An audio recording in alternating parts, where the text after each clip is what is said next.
नमस्ते। आज हम कक्षा छठी के हिंदी पाठ्य पुस्तक बसंत प्रथम भाग के द्वितीय पाठ बचपन का अध्ययन करेंगे। प्रिय बच्चों, इस बचपन पाठ की लेखिका कृष्णा सोबती जी हैं और इस पाठ के अंतर्गत लेखिका अपने बचपन की यादों को ताज़ा करते हुए इस पाठ के माध्यम से आप हम सबको अपने बचपन से जोड़ रही हैं। आप तो भी बच्चे ही हैं।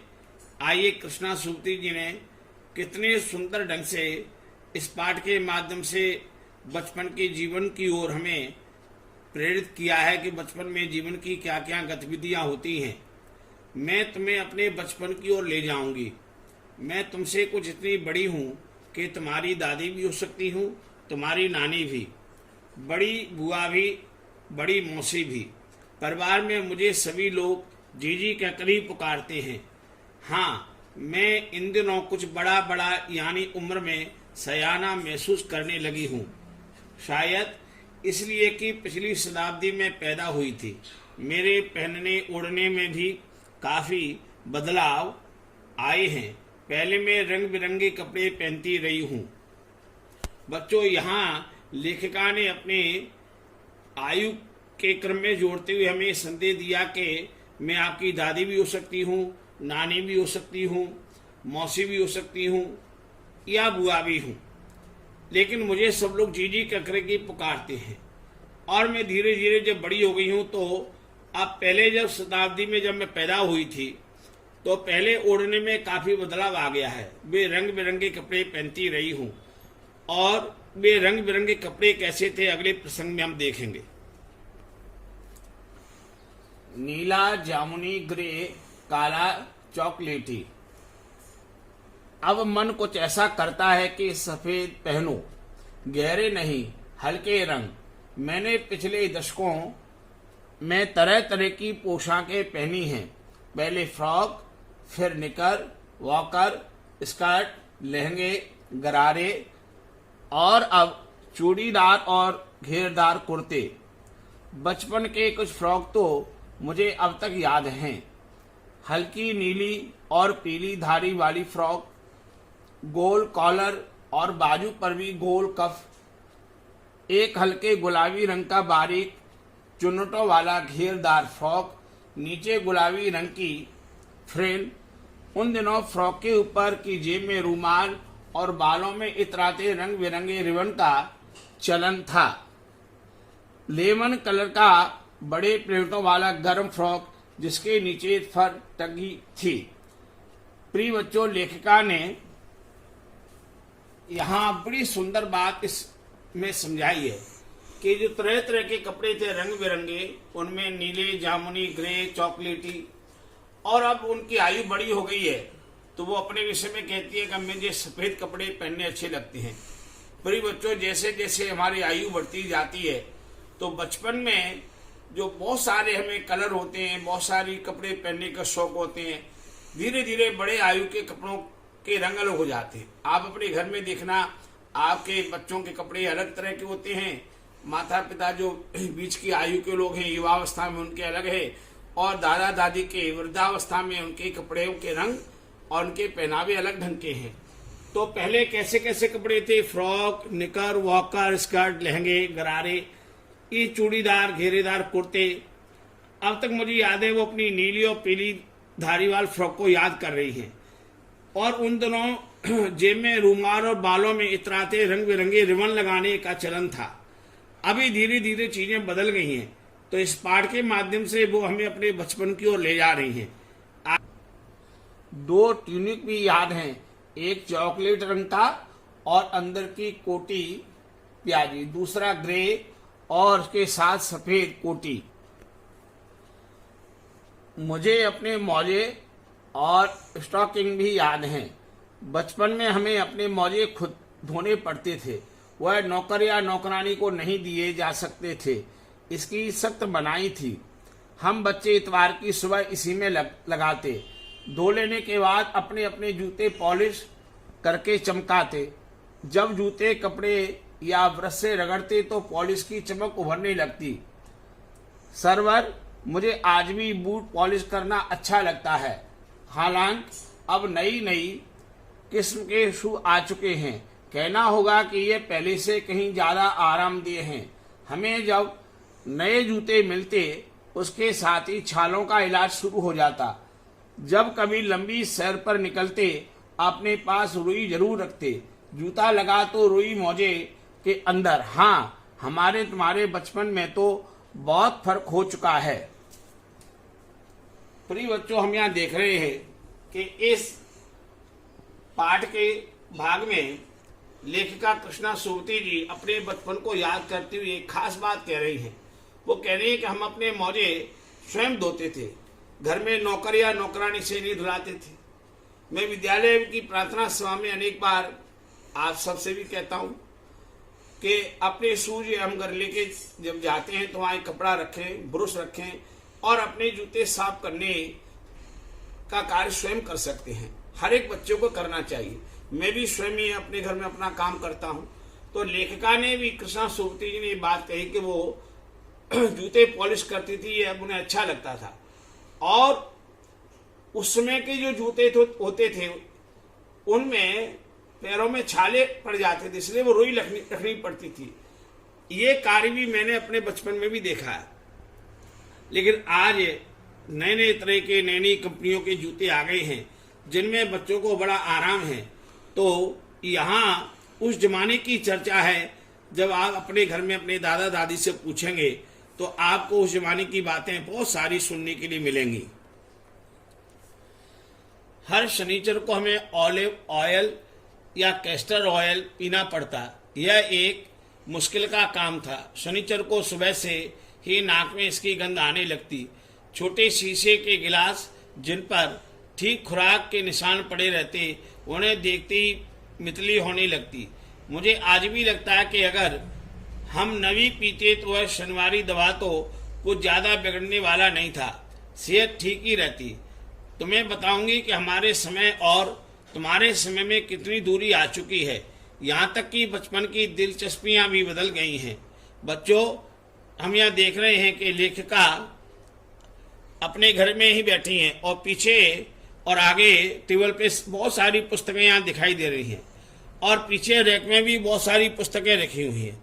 तो इस चित्र के द्वारा हमें ये प्रेरणा मिल रही है। कृष्णा सुवती जी जैसे एक बहुत अच्छा पुस्तकालय उन्होंने अपने घर में बनाया हुआ है। वो पुस्तकों से कितना प्रेम है, कितने श्रद्धा से लिख रही हैं। तो हम इस चित्र से लेखिका के जीवन से हमें भी पुस्तकों से प्रेम करने की और पढ़ने की शिक्षा मिल रही है। लेखिका बच्चों यहाँ कह रही है कि शनिचर अर्थात शनिवार के दिन ऑलिव ऑयल माने जैतून का तेल और कैस्टर ऑयल का भाव लेखिका ने यह प्रकट किया है कि हम अपने जीवन में अरंडी का तेल, यह एक उसमें पीने के लिए दिया जाता होगा, उसको बड़े पी लेती थी, लेकिन उसमें उनको थोड़ी सी कठिनाई जरूर महसूस होती थी। और उसके साथ में उन्होंने एक बड़ी खास बात यहाँ कही है कि आज तुम्हारी दिलचस्पियों और उस समय जमाने की जो रुचियां हैं उनमें कितना अंतर आ गया है। ये अंतर लेखिका आगे अभी प्रकट करेंगी, जिसको हम पाठ में पढ़ेंगे। याद रहे उन दिनों कुछ घरों में ग्रामोफोन थे, रेडियो और टेलीविजन नहीं थे। हमारे बचपन की कुल्फी आइसक्रीम हो गई है, कचौड़ी समोसा पेटीज में बदल गया है, शहतूत और फालसे और खसखस के शरबत कोक पेप्सी में। उन दिनों कोक नहीं, लेमनेड या बिमटो मिलती थी। शिमला और नई दिल्ली में बड़े हुए बच्चों को बैंगर्स और डेविको रेस्तरां की चॉकलेट और पेस्ट्री मजा देने वाली होती। हम भाई बहनों की ड्यूटी लगती शिमला मॉल से ब्राउन ब्रेड लाने की। हमारा घर मॉल से ज्यादा दूर नहीं था, एक छोटी सी चढ़ाई और गिरजा मैदान पहुंच जाते। वहां से एक उतराई उतरते और मॉल पर कन्फेक्शनरी काउंटर पर तरह तरह की पेस्ट्री और चॉकलेट की खुशबू मन भावनी। हाँ, हमें हफ्ते में एक बार चॉकलेट खरीदने की छूट थी। सबसे ज्यादा मेरे पास ही चॉकलेट टॉफी का स्टॉक रहता। मैं चॉकलेट लेकर खड़े खड़े कभी न खाती, हाँ घर लौटकर साइड बोर्ड पर रख देती और रात के खाने के बाद बिस्तर में लेटकर मजा ले ले खाती। बच्चों, हम यहाँ देख रहे हैं कि उस समय में और इस समय की परिस्थितियों में कितना अंतर आ गया है कि आज के ज़माने में घर में रेडियो टेलीविज़न है, उस समय ज़माने में ये चीज़ नहीं थी, ग्रामोफोन होते थे। और बचपन की जो कुल्फ़ी है वो आइसक्रीम हो गई है, कचौड़ी, समोसा और पेटीज में बदल गए हैं, और सहतूत, फालसे, खसखस के शरबत की जगह कोक और पेप्सी आ गए हैं। ये जो बदलाव आया खाने पीने की चीज़ों में, ये बदलाव हमें दिखा रहा है कि उस एक जीवन की जो गति है, रफ्तार है, बाजार में आने वाला सामान है, नई नई कंपनियां नई नई तरह की चीज़ें बना रही हैं, तो जो खाने पीने में, कपड़ों में, अन्य चीज़ों में जो परिवर्तन आया है वो परिवर्तन निरंतर हमें दिखाई दे रहा है, और वो बचपन की हमारी इच्छाओं को भी परिवर्तन दिखा रहा है। शिमला और नई दिल्ली का प्रसंग उन्होंने यहाँ बताया कि वो डेविड रेस्तरां में चॉकलेट लेती, और एक वहाँ से मॉल से उनका घर ज़्यादा दूर नहीं था, पास में था, और वो चॉकलेट लेकर के रखी रहती थी, और फिर रात को बिस्तर में लेट करके बड़े मज़े से खाती थी। ये बात उन्होंने प्रकट करते हुए बात कही है कि बच्चे आजकल भी हम देखते हैं, किसी बच्चे का जन्मदिन जब विद्यालय में आता है, बच्चे टॉफ़ी बांटते हैं, तो बहुत से बच्चे अपनी टॉफ़ी रख लेते हैं और बड़े चाव से खाते हैं।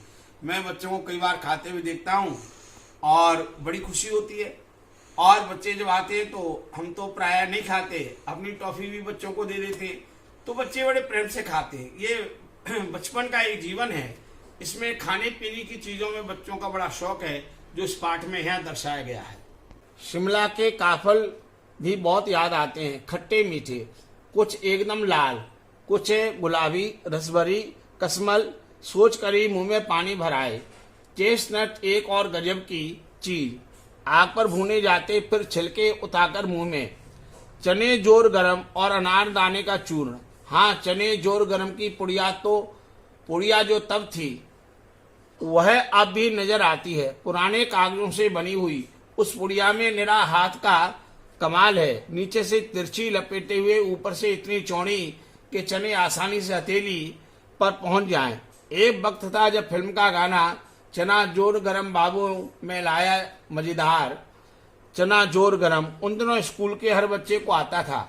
कुछ बच्चे पुड़िया पर तेज मसाला बुरक पाते, पूरा गिरजा मैदान घूमने तक यह पुड़िया चलती। एक एक चना पापड़ी मुंह में डालने और कदम उठाने में एक खासी लय रफ्तार थी।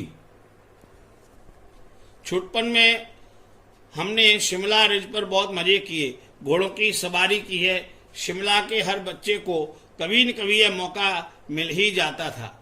यहाँ खाने की जो भिन्न भिन्न प्रकार की चीजें हैं उसका वर्णन बहुत अच्छी तरह से कृष्णा सोबती जी ने किया है, और ये बचपन की जीवन के अनेक प्रसंगों से बच्चों हमें जोड़ने का कार्य लेखिका ने किया है।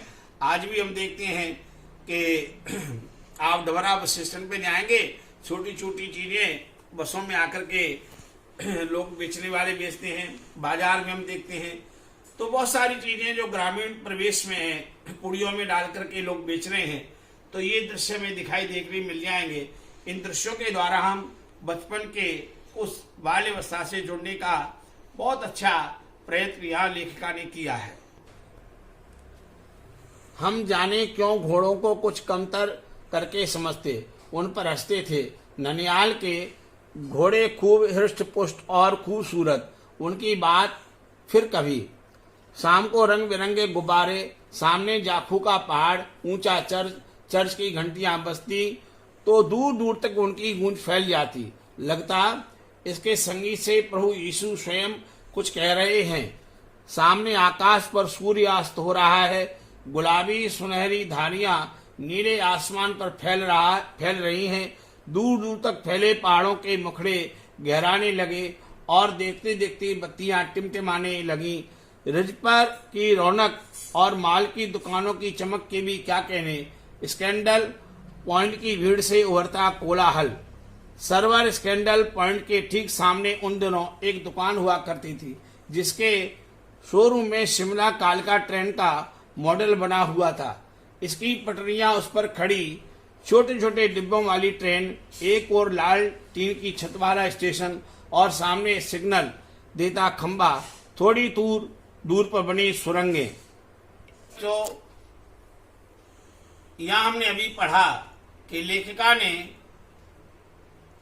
इस शिमला के शहर के सुंदर चित्र का यहाँ वर्णन किया है और ये कहा कि शिमला शहर शाम के रंग बिरंगे गुब्बारे, जाखू पहाड़, जाखू बहुत प्रसिद्ध स्थान है शिमला में। मुझे भी शिमला जाने का अवसर मिला, वहाँ हमारा अपना एक केंद्रीय विद्यालय भी है और वहाँ भी मुझे देखने का अवसर मिला। तो वहाँ चर्च की घंटियाँ कैसे बज रही और सामने आकाश सूर्यास्त हो रहा है, उस समय का दृश्य कितना अच्छा है, सुहावना, गुलाबी सुनहरी धारियां नीले आसमान पर फैल रही हैं, दूर दूर तक पहाड़ों के मुखड़े गहराने लगे हैं और बत्तियां टिमटिमाने लगी। रिज की रौनक, माल की दुकानों की चमक के क्या कहने। ये इतना सुंदर चित्रण है यहाँ शिमला शहर का किया है। और स्कैंडल पॉइंट के ठीक सामने इन दोनों दुकान हुआ करती थी जिसके शोरूम शिमला कालका ट्रेन का मॉडल बना हुआ था और इसकी जो पटरियां हैं, शिमला की जो ट्रेन है उसके छोटे छोटे डिब्बे हैं और लाल टीन वाला छत वाला स्टेशन है। अब बहुत सारा परिवर्तन हो गया जिसमें लेखिका ने ये पाठ लिखा उस समय के शिमला में और आज शिमला शहर में बहुत अंतर आ गया है। स्टेशन में अंतर आ गया, डिब्बे, गाड़ियों के डिब्बे में अंतर आ गया। लेकिन यहाँ हम देखते हैं कि जैसे एक समय में ग्वालियर भिंड और ग्वालियर से शिवपुर के लिए भी छोटी ट्रेन चलती थी और उस ट्रेन में भी मुझे अनेक बार बैठने का अवसर मिला। तो ये जो जीवन की धारा है ये हमें उस ओर ले गई जहाँ पुराने समय में कैसे जीवन में परिवर्तन आया है, उस परिवर्तन की ओर यहाँ लेखिका ने बहुत सुंदर चित्रण किया है। पिछली सदी में तेज रफ्तार वाली गाड़ी वही थी। कभी कभी हवाई जहाज भी देखने को मिलते। दिल्ली में जब भी उनकी आवाज आती बच्चे उन्हें देखने बाहर दौड़ते। दिखता एक भारी भरकम पक्षी उड़ा जा रहा है पंख फैलाकर, यह देखो वह गायब। उसकी स्पीड इतनी तेज लगती। हाँ, गाड़ी के मॉडल वाली दुकान के साथ एक और ऐसी दुकान थी जो मुझे कभी नहीं भूलती। यह वह दुकान थी जहां मेरा पहला चश्मा बना था। वह आंखों के डॉक्टर अंग्रेज थे। शुरू में चश्मा लगाना बड़ा अटपटा लगा। छोटे बड़े मेरे चेहरे की ओर देखते और कहते, आंखों में कुछ तकलीफ है? इस उम्र में ऐनक, दूध पिया करो। मैं डॉक्टर साहब का कहा दौरा देती, कुछ देर पहनोगी तो ऐनक उतर जाएगी। वैसे डॉक्टर साहब ने पूरा आश्वासन दिया था लेकिन चश्मा तो अब तक नहीं उतरा। नंबर बस कम ही होता रहा। मैं अपने आप इसकी जिम्मेवार हूँ। जब आप अपने दिन की रोशनी को छोड़कर रात में टेबल लैंप के सामने काम करेंगी तो इसके अलावा और क्या होगा। हाँ, जब पहली बार मैंने चश्मा लगाया तो मेरे एक चचेरे भाई ने मुझे छेड़ा, देखो देखो कैसी लग रही है।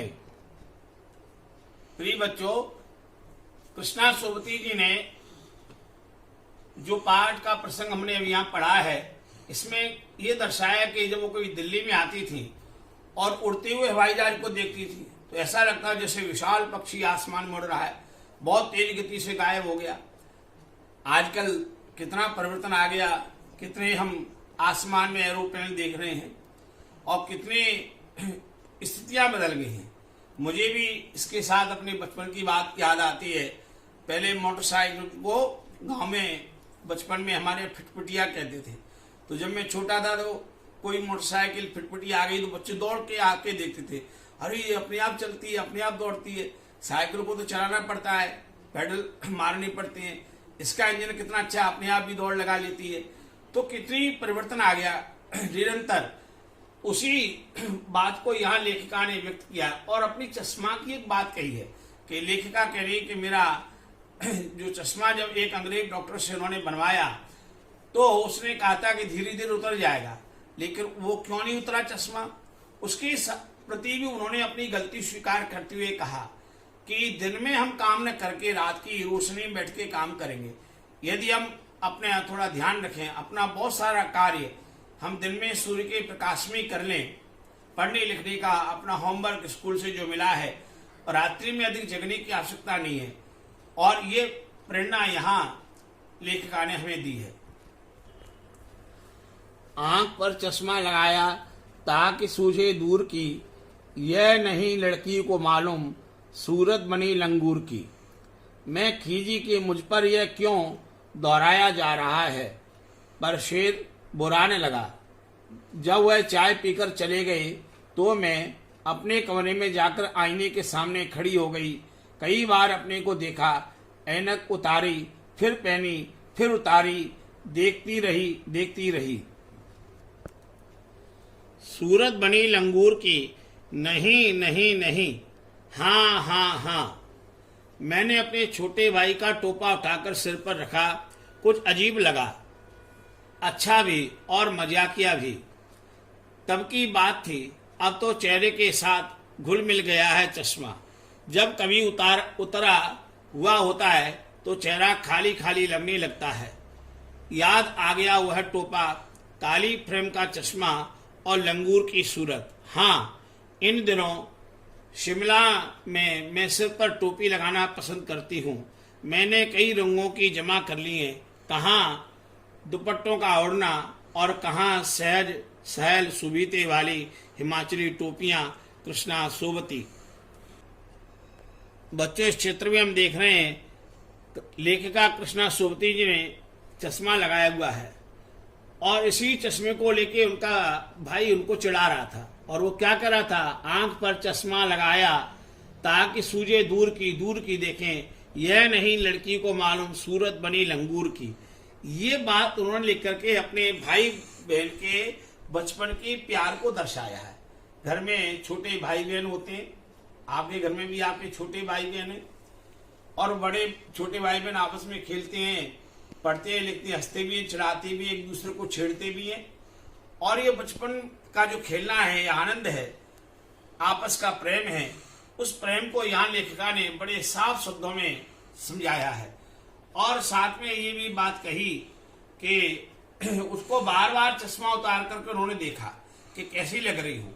और अपनी बचपन में बच्चे भी बार बार एक ही काम को बार बार करते हैं, कपड़े पहन के बार बार देखेंगे, टोपी पहन के बार बार देखेंगे, कोई चीज और अच्छी लगेगी उसको लेकर के बार बार देखेंगे।